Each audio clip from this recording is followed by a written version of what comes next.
다 함께 찬송가 94장 찬송하겠습니다. 찬송가 94장입니다.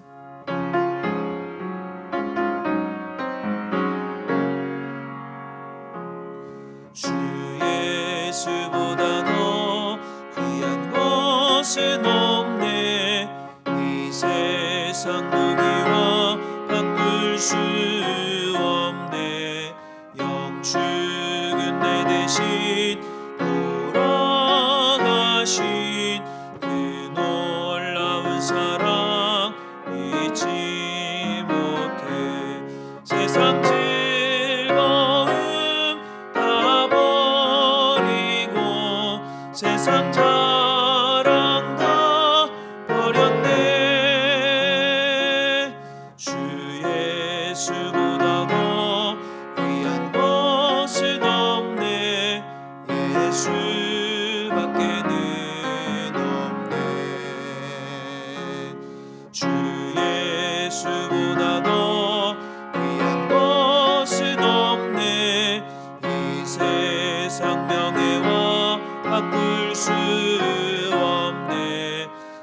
이전에 즐기던 세상 일도 주 사랑하는 맘 빼지 못해. 세상 즐거움 다 버리고 세상 자랑 다 버렸네. 주 예수보다 더 귀한 것은 없네. 예수밖에는 없네. 주 예수보다 더 귀한 것은 없네.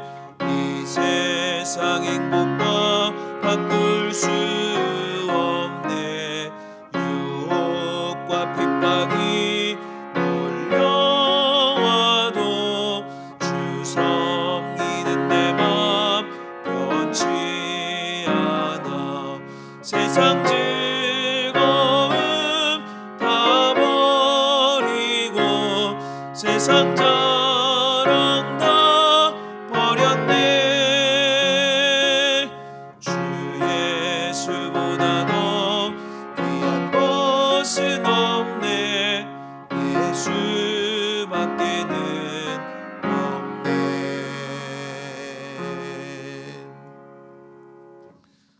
찬송가 295장 힘차게 박수하시며 찬송하겠습니다.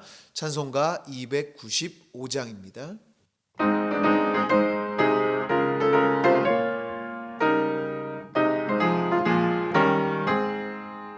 큰 죄에 빠진 나를 주 예수 건지사 그 넓은 품에 다시 품으시는 애는 저 바다보다 깊고 저 하늘보다 높다. 그 사랑 영원토록 나 찬송하리라. 날로 더욱 귀하다. 날로 더욱 귀하다. 한이 없이 넓은 우리 주의 사랑 날로 더욱 귀하다. 옛날에 유대 땅에 주 예수 다닐 때 그 은혜 받으려고 큰 물이 모였네. 눈먼 자 병든 자를 다 고쳐주셨으니 나 같은 죄인까지 그 은혜 받도다. 날로 더욱 귀하다. 날로 더욱 귀하다. 한이 없이 넓은 우리 주의 사랑 날로 더욱 귀하다. 주 크신 사랑으로 만 백성 위하여 그 십자가의 고난 다 받으셨으니 그 속죄 받은 성도 큰 소리 함께 높여 온 천지 울리도록 주 찬송하리라. 날로 더욱 귀하다. 날로 더욱 귀하다.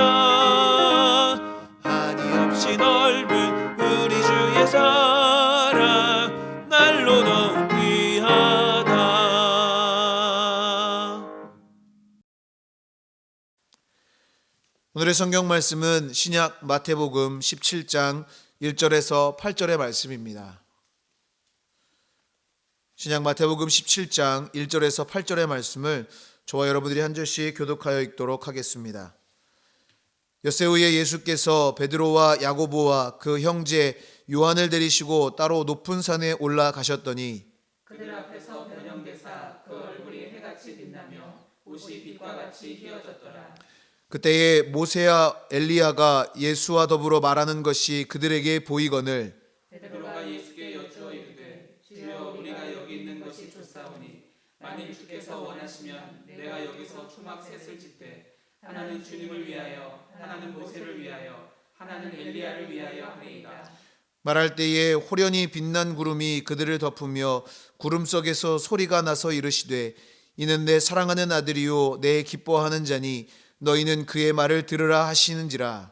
제자들이 듣고 엎드려 심히 두려워하니 예수께서 나와 그들에게 손을 대시며 이르시되 일어나라 두려워하지 말라 하시니 제자들이 눈을 들고 보매 오직 예수 외에는 아무도 보이지 아니하더라. 아멘. 할렐루야. 하나님의 은혜와 평강이 오늘 하나님을 예배하는 모든 분들과 함께 하시기를 주님의 이름으로 축원합니다.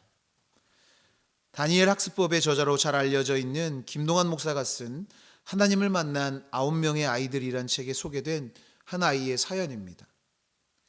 체육대학 입시생들에겐 수능 못지않게 당락을 좌우하는 실기시험이 존재합니다.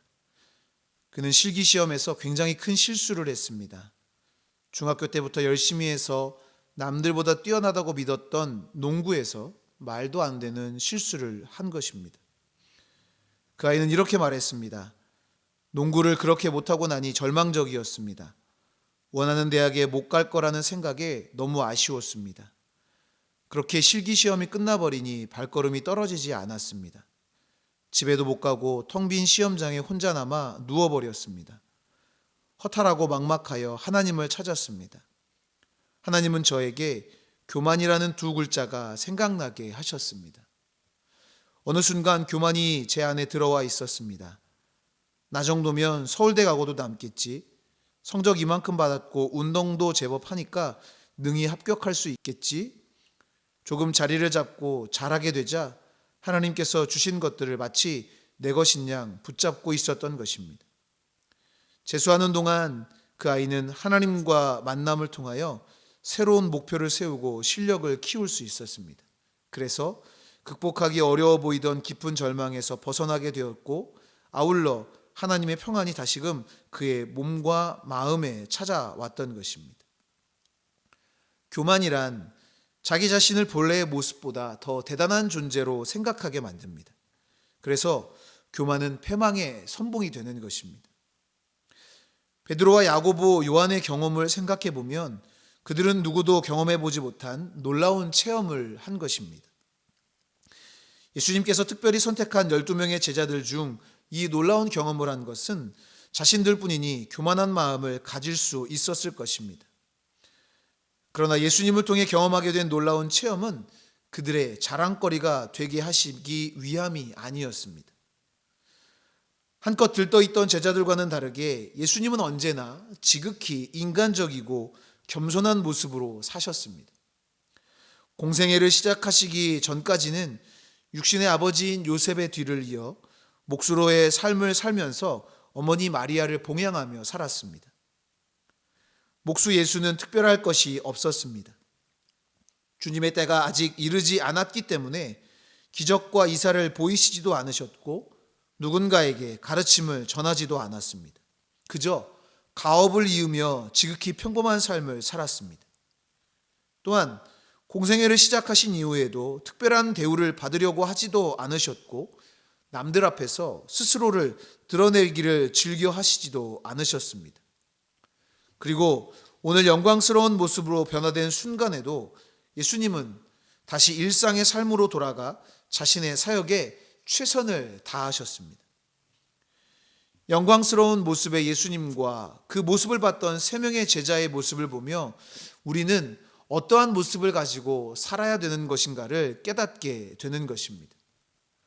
우리는 어떻게 주님의 모습을 닮아 살아갈 수 있을까요? 오늘 말씀을 중심으로 몇 가지로 살펴보며 은혜를 나누고 기도의 제목을 삼고자 합니다. 첫 번째로 참된 변화는 하나님의 뜻을 따르는 것입니다.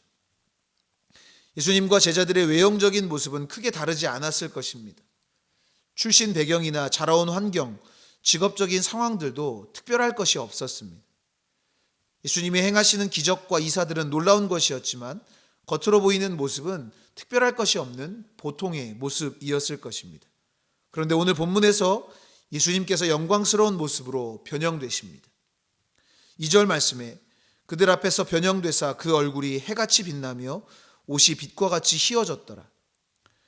외부에서 많은 이들을 위해 사역하시다 보니 얼굴은 검게 그을려 있었을 것이고 당시 대부분의 사람들이 그랬듯 무채색 계열의 칙칙했던 옷을 입고 계셨을 것입니다. 그런데 갑자기 얼굴이 해같이 빛나고 옷이 빛과 같이 희어지는 놀라운 일이 벌어진 것입니다. 예수님의 영광스러운 변화와 특별한 경험에 놀라고 황홀하여 베드로는 지금 있는 자리에 초막 셋을 짓겠다고 예수님께 말씀드립니다. 그러자 이는 내 사랑하는 아들이요 내 기뻐하는 자니 너희는 그의 말을 들으라 라는 하나님의 음성을 듣게 됩니다. 제자들은 예수님의 외형적 변화에 놀라고 흥분한 것입니다. 눈에 보이는 변화에 온 정신이 팔려 있었던 것입니다. 그러나 하나님은 예수님이 하시는 말씀을 들으라고 말씀하십니다. 왜냐하면 예수님이 하시는 말씀은 하나님과의 영적 교제 가운데 얻게 된 하나님의 말씀이기 때문입니다. 즉 눈에 보이는 변화보다 더 중요한 것은 하나님의 말씀을 따르는 것이 참된 변화의 모습임을 알려주신 것입니다. 겉으로 보이는 변화도 중요합니다. 하지만 정말 중요한 것은 하나님의 말씀을 따르는 것입니다. 하나님의 말씀을 따를 때 참된 변화의 삶을 살게 될 줄 믿습니다. 하나님의 말씀을 따르는 복된 삶을 살아가는 우리 모두가 될 수 있기를 주님의 이름으로 축원합니다. 두 번째로 욕심을 내려놓아야 변화의 삶을 살 수 있습니다. 예수님의 영광스러운 변화와 거룩한 경험, 즉 모세와 엘리야가 예수님과 대화하는 모습을 보며 베드로가 예수님께 말합니다. 주여, 우리가 여기 있는 것이 좋사오니 만일 주께서 원하시면 내가 여기서 초막 셋을 짓되 하나는 주님을 위하여, 하나는 모세를 위하여, 하나는 엘리야를 위하여 할 것입니다 라는 것입니다. 베드로는 만일 주님께서 원하시면이라는 전제를 달았습니다. 주님이 좋게 여기시면 초막 셋을 짓겠다고 말한 것입니다. 그러나 베드로의 말은 전적으로 자신의 기분 따라 한 말입니다. 오늘 본문에는 만일 주께서 원하시면이란 전제가 달려있지만 평행 본문인 누가복음 9장에는 놀라운 광경에 흥분해서 욕심내고 있는 모습을 우리에게 보여주고 있습니다. 예수님을 위한 의도가 아닌 자신의 욕심을 예수님을 위한 일이라고 포장한 것입니다. 눈이 몹시 내리던 어느 겨울밤 양떼를 몰고 가던 목동이 동굴을 발견하자 눈을 피하려고 그곳으로 들어갔습니다. 때마침 그곳에는 살이 통통하게 찐 야생 양들이 눈바람을 피해 동굴 속에 들어와 있었습니다. 목동은 욕심이 생겼습니다. 야생 양을 자기의 것으로 만들려고 했습니다. 그래서 자기 양떼는 내버려 두고 야생 양에게만 먹이를 주었습니다. 날이 밝고 세차게 퍼붓던 눈도 그치자 목동이 준 건초를 먹고 기운을 회복한 야생 양은 목동이 부르는 소리를 들은 채도 하지 않고 동굴 밖으로 뛰쳐 도망가 버렸습니다. 목동은 그제야 허둥지둥 자기의 양들을 돌아보았습니다. 건초를 먹지 못한 자기 양들은 허기에 지쳐 모두 누워 있었습니다. 우리는 지나친 욕심 때문에 상대를 미워하고 원망하는 경우가 많이 있습니다. 욕심이 그 성질이 마치 고무줄과 같아서 그것을 스스로 조절하지 못하면 끊어져 버리는 불상사를 초래하게 됩니다. 영국 속담에 욕심 없는 사람에게 모든 것이 모인다라고 한 것은 욕심을 내므로써 모든 것을 잃는 경우가 많기 때문일 것입니다. 욕심을 내려놓을 때 하나님의 역사를 경험할 수 있습니다. 내 욕심대로가 아니라 하나님의 음성을 듣고 하나님의 뜻에 순종하며 나아갈 때 우리는 놀라운 하나님의 역사를 경험하게 되는 것입니다. 우리 모두 내 생각과 주장을 내려놓고 하나님이 이끄시는 대로 순종하며 살아갈 수 있기를 주님의 이름으로 축원합니다. 마지막으로 주님을 위한 자리는 각자의 삶에서 만들어야 합니다. 자리돔이라는 생선이 있습니다. 자리돔은 길이가 10cm 정도밖에 안 되는 검은색의 볼품없는 작은 생선입니다. 참돔처럼 이쁘지도 않고 감성돔처럼 멋있는 생선도 아닙니다. 감성돔이나 방어, 부시리처럼 멀리 헤엄쳐 다니는 회유성 물고기가 아니라 자기가 태어난 장소를 벗어나지 않고 그 자리에서만 사는 물고기여서 자리돔이란 이름이 붙였다고 합니다. 크리스천도 하나님께서 명령하시고 지시한 각자의 자리가 있습니다. 목회자는 하나님께서 명령한 목회지, 선교사는 하나님께서 파송한 선교지, 성도는 하나님께서 보내신 삶의 현장과 예배, 봉사의 자리가 있습니다. 그 자리가 주님을 위해 우리가 자리를 마련해야 하는 우리의 삶의 자리인 것입니다. 베드로는 예수님이 영광스럽게 변화된 자리이자 모세와 엘리야를 만난 자리에 머물기를 원했습니다. 왜냐하면 그곳이 특별한 자리라고 생각했기 때문입니다. 특별한 경험을 한 그 자리에 있으면 주님의 능력으로 부족함 없이 채워지는 은혜가 있을 것이라 생각했을 것입니다. 그러나 주님은 영광스럽게 변화된 자리에 관심이 없으셨습니다. 주님의 관심은 오로지 영혼 구원에 있으셨습니다. 영혼을 구원하시기 위해 하늘 영광 버리시고 이 땅에 오셨고 가장 낮고 비천한 자리를 마다하지 않으셨습니다. 때로 특별한 은혜를 경험한 자리에 머물고 싶을 때가 있습니다. 그래서 특별한 은혜의 자리에만 집중하기도 합니다. 하지만 예수님은 주님을 위한 자리를 우리 각자의 삶에서 만들어내기를 원하십니다. 우리에게 주어진 삶의 자리에서 주님을 위한 자리를 만들고 주님의 명령대로 사는 것을 하나님은 우리 모두에게 원하고 계십니다. 날마다 우리의 삶에서 영광스러운 주님을 경험하고 그 거룩한 경험을 삶에 녹여내 아름다운 열매를 맺는 우리 모두가 될 수 있기를 주님의 이름으로 축원합니다. 기도하겠습니다. 사랑과 은혜의 하나님, 하나님이신 예수님께서 우리에게 오셔서 우리를 구원하여 주심에 감사드립니다. 영광의 주님을 경험하는 은혜를 허락하시고 그 놀라운 은혜를 삶으로 드러내며 살아가도록 인도하여 주시옵소서. 이 시간 주님께 귀한 예물 구별하여 드린 손길을 축복하사 날마다 복의 복을 더하여 주시옵소서. 감사드리며 사랑이 많으신 예수 그리스도의 이름으로 기도하옵나이다. 아멘. 하늘에 계신 우리 아버지여, 이름이 거룩히 여김을 받으시오며 나라가 임하시오며 뜻이 하늘에서 이루어진 것 같이 땅에서도 이루어지이다. 오늘 우리에게 일용할 양식을 주시옵고 우리가 우리에게 죄 지은 자를 사하여 준 것 같이 우리 죄를 사하여 주시옵고 우리를 시험에 들게 하지 마시옵고 다만 악에서 구하시옵소서. 나라와 권세와 영광이 아버지께 영원히 있사옵나이다. 아멘. 이 시간 공동의 기도 제목으로 합심하여 기도하겠습니다. 먼저 오늘 우리에게 주신 말씀을 기억하며 각자 깨닫게 하시는 은혜를 따라서 함께 같이 기도하겠습니다. 나라와 민족을 위해서 기도하실 때 이 나라의 안정과 평화를 위해서 대통령과 위정자들을 위해서 기도해 주시고 한반도의 평화, 통일을 위해서 함께 같이 기도하겠습니다. 우리 교회를 위해서 기도하실 때 사랑으로 세상을 치유하는 교회 되기를 위해서 담임 목사님 신원의 강건하심과 성령의 능력을 위해서 기도해 주시고 교회 모든 기관과 속해 선교회, 특별히 교회학교와 청년부를 위해서 기도해 주시고 사순절 경건훈련을 통해 하나님과 더 가까워지는 시간 되기를 위해서 기도해 주시기 바랍니다. 이 시간 가정과 자녀들을 위해 기도해 주시고 중보하며 기도하실 때 병환 중에 있는 환우들의 회복과 어려움 겪고 있는 성도들과 이웃들을 위해 중보하며 기도하겠습니다. 이 시간 다 함께 기도하겠습니다.